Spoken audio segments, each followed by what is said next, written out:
Hey guys, what's up? Sermo11 here with my review of Milo Murphy's Law Episode 1, Going the Extra Milo and Sunny Side Up. In the classic fashion of cartoons, this show has 2 episodes that are seen as 1 episode overall. This is the newest show by the creators of Phineas and Ferb, Dan Povenmire, and Jeff Swampy Marsh. Throughout this review, I'll be comparing Milo Murphy's Law with Phineas and Ferb.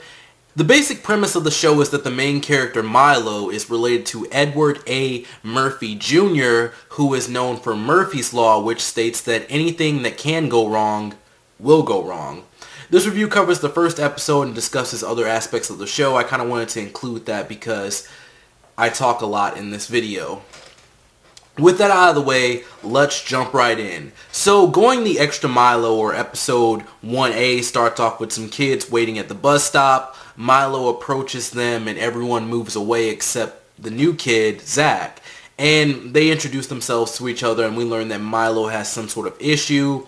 And then our third main character, Melissa, shows up. And these two appear to be Milo's only friends, but Melissa keeps her distance because of the issue that Milo brought up.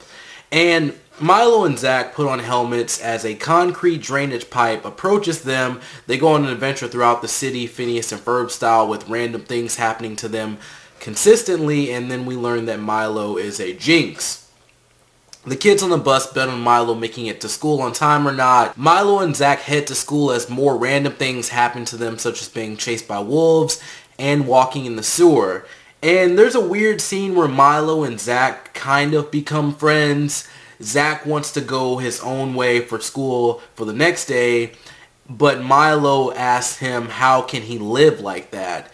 And personally, Milo's life looks terrible, and I would definitely get on the bus for the next day of school, so I don't really understand his point. You know, sure, your life is crazy and stuff, and I guess that can be fun sometimes, but I'd rather be safe, actually make it to school, and not have to go through this all the time. And there isn't much else to say. They eventually make it to school on time and then the episode ends. But before giving my overall thoughts, I will be reviewing episode 1B, Sunny Side Up. So in Sunny Side Up, the kids are in class with their teacher that really seems to like wood. And they have a project to build a container to protect an egg, and they have to drop this egg project off of the roof. And of course, Milo, Zach, and Melissa are on the same team. Zach and Melissa purchase a lot of eggs because Milo can break them, obviously, because of Murphy's Law. And after trial and error, the 3 complete their project. Not before things go wrong while working on the project and after working on the project. And they end up breaking one of their last eggs, but Milo put one in his pocket earlier in the episode, which kind of saves their project. And I have to say that this show is very much like Phineas and Ferb. A lot of the episode is Murphy's Law, and the show even has songs during the scenes where they build stuff. And there isn't a whole lot of plot to discuss as Murphy's Law takes up a lot of the episode. And the project ends up being destroyed, but the egg stays safe. So, my overall thoughts on Milo Murphy's Law. The show is alright. I usually only review 1 episode because that's all it takes to get views. I mean, 1 episode is enough to judge the basic idea of the show. And I did not watch episode 2, but I caught a glimpse of it, and it appears to be more of the same. They were at a football game, Murphy's Law, stuff like that. And I'm going to be going into other stuff at this point, so yeah, that was kind of the end of the review. So, the character of Zach, he feels more like a main character for a cartoon. He has a slight edge of coolness to him, and I think this is one of those shows where the character with the crazy life or the special powers can be the side character. And Milo has come to terms with his problem, and his personality is just too quirky. I'm not sure, I can't really get a good gauge on Milo's personality, but he just seems to be okay with everything. And I don't know. I just don't like that. I want to learn more about this character. Why exactly is he like this? And it wouldn't be too crazy for Zach to be the main character. To give you some examples, there are cartoons and anime where the show is named after someone who is not the main character. The Fairly Odd Parents.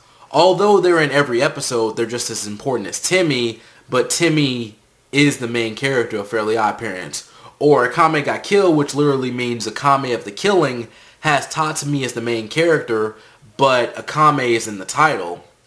And Kuroko's Basketball, which has Kuroko as the main character, but he doesn't stand out. And it could also be argued that Kagami is the main character at points in Kuroko's Basketball because he stands out more. And I think Milo's Murphy's Law could work better like this with Zack as the main character and Milo as more of a side character that keeps the plot going. Now, the characters in the show are actually 13. I thought they were older, but I guess this is fine. They seem older than the Phineas and Ferb cast at least. So 13, I guess that would put them, I think that would put them in high school, or would that put them in middle school? I'm not sure. I don't remember the ages for everything, but either they're in their last year of middle school, or they're in their first year, of high school. And I didn't really talk about the opening, but the show has one. The theme song isn't really as catchy and memorable as Phineas and Ferb. You know, I can break out the Phineas and Ferb opening at any moment. There's 104 days of summer vacation till school comes along just to end it. So the annual problem for our generation is finding a good way to spend it. Like maybe. And I don't know where that came from. That didn't sound good at all, but I had to include it in the review.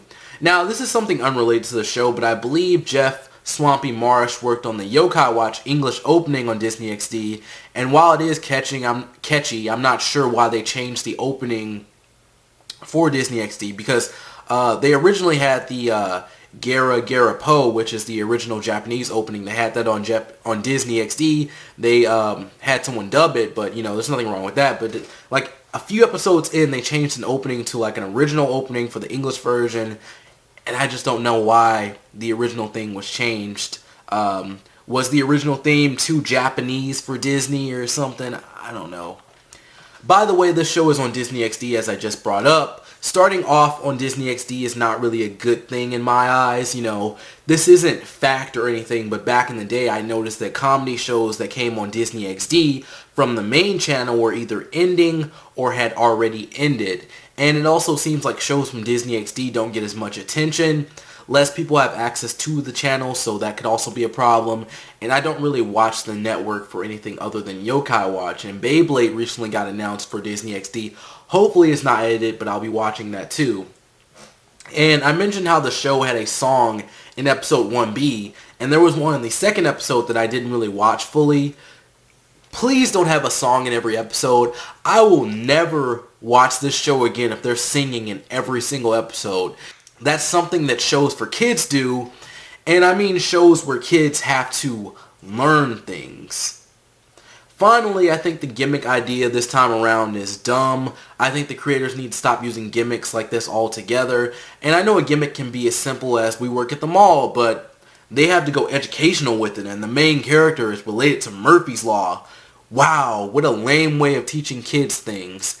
And I swear, Phineas and Ferb was an educational program in disguise. Just think about it. They had the same gimmick every episode. They showed you how things work that you might have never heard of, like Aglet. I still remember that song. A-G-L-E-T, don't forget it. And maybe this was okay when I was in middle school. You know, kids probably are the target audience for this show.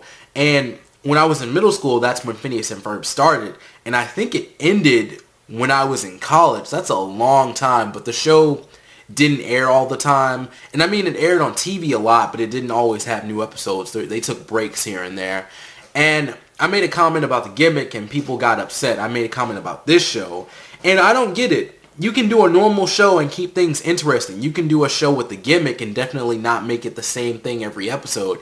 And it's cool that Phineas and Ferb worked out for these guys, but maybe try something completely different. And Phineas and Ferb is technically the same as this show, except the random things in their lives were never called anything. And I would have preferred an original concept for this show, but I'm pretty sure this is in the same universe. And a show like Legend of Korra works while being different and building off of things already being established within that universe, while this show, I feel like, doesn't work as well. And you may say that I'm overreacting, but this show fits the Phineas and Ferb formula pretty well. A random event happens in the episode. There's an animal joke in each episode. So far, the main cast is 3 characters, 4 if you include the competitive nerd, and so far I've heard songs in 2 episodes. It's a copy of Phineas and Ferb, and it doesn't have the same charm or luck that Phineas and Ferb had.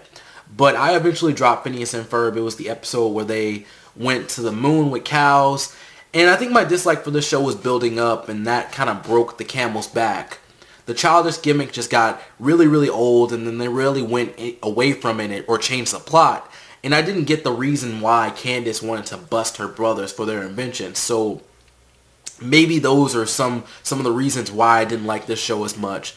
And I've already experienced the formula, and I'm tired of it. And my problem isn't with the concept. It's just that it's unoriginal, and it's a copy of the previous work. But what did you think about Milo Murphy's Law Episode 1? Anyways, that's it for me. Thank you for watching this video. I hope you enjoyed. If you like my content and want to see more, be sure to subscribe. Don't forget to follow me on Twitter and like me on Facebook. The links are below. I'm Sirma11. See you next time, and peace out.